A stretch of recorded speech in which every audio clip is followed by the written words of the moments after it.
আওয়ামী লীগের চরিত্রটাই হলো এরকম, এটা যে একটু ভালোবাসে তার এসে হত্যা করে। শহীদ প্রেসিডেন্ট জিয়াউর রহমান শেখ হাসিনাকে দেশে আসার অনুমতি দিছিলেন, সুযোগ দিছিলেন এবং বলছে থাক সবাই রাজনীতি করুক। আসার 1 মাসের মধ্যে জিয়াউর রহমান শহীদ হয়ে গেছে, 13 দিনের মধ্যে। এবার দেখেন এই যে আমরা এখন যারা সবাই করতেছি, সুতরাং এটা একটা বিষ। এই বিষের সাথে আমরা কিভাবে লড়াই করব? জাতীয় ঐক্যমত্য তৈরি করতে হবে। সুতরাং পলিটিক্যাল পার্টি এবং সবার প্রতি একটা কথা, প্লিজ আপনারা বিএনপিকে শতভাগ কর্নার করে দিন না। বিএনপি এই আধিপত্যবাদ বিরোধী লড়াইয়ের জন্য আমাদের একটা বড় শক্তি। এই শক্তিকে এত বেশি কর্নার করা যাবে না যাতে তারা গিয়ে আওয়ামী লীগের হাত ধরে ফেলে। তারা যদি আওয়ামী লীগের হাত ধরে ফেলে তাহলে লড়াইটা তো আমাদের জন্য আরো কঠিন হয়ে যাবে। বরং বিএনপির প্রতি আমাদের চ্যালেঞ্জ হলো, যেই বিএনপি বাকশালী সংবিধানের প্রতি প্রেম দেখাবে তারে শহীদ জিয়ার ছবিটা সামনে এনে বলতে হবে যে এই বাকশালী সংবিধান তো জিয়াউর রহমানই ছুঁড়ে মারছিল। বেগম জিয়া বলেছেন এই সংবিধানকে ছুঁড়ে ফেলা হবে। ওমা এখন বেগম জিয়ার চেয়েও নতুন বিএনপি আসছে, বেশি প্রেমের বিএনপি। যেই শহীদ প্রেসিডেন্ট জিয়াউর রহমান ইসলামোফোবিক জায়গা থেকে বাংলাদেশের মুসলমান, বাঙালি মুসলমান সব আইডিয়াকে ধারণ করে বাংলাদেশে জাতীয়তাবাদ তৈরি করলেন। এখন একটা নতুন বিএনপি গজাচ্ছে, কেউ চেষ্টা করতেছে পুরো বিএনপিটাকে একটা ইসলামোফোবিক বিএনপি করা। এ কি ভাই, ইসলামোফোবিক বিএনপি সে কোথায় যাবে? সে কি দিল্লি যাইতে চায়?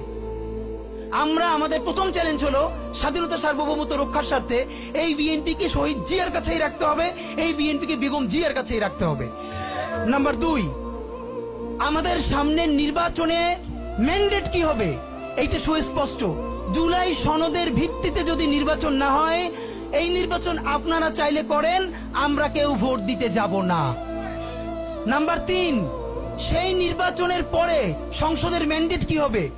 সংসদে জুলাইয়ের বর্তমান সনদে যেটা স্বাক্ষরিত হবে সবার ঐক্যমত্যের ভিত্তিতে, এটা নির্বাচনের আগে মানে সংবিধান সংশোধন করা ছাড়াই অধ্যাদেশের বলে বলে যেটা করা সম্ভব সেটা আগেই করে ফেলতে হবে এবং তাকে দিয়ে নির্বাচন করাইতে হবে।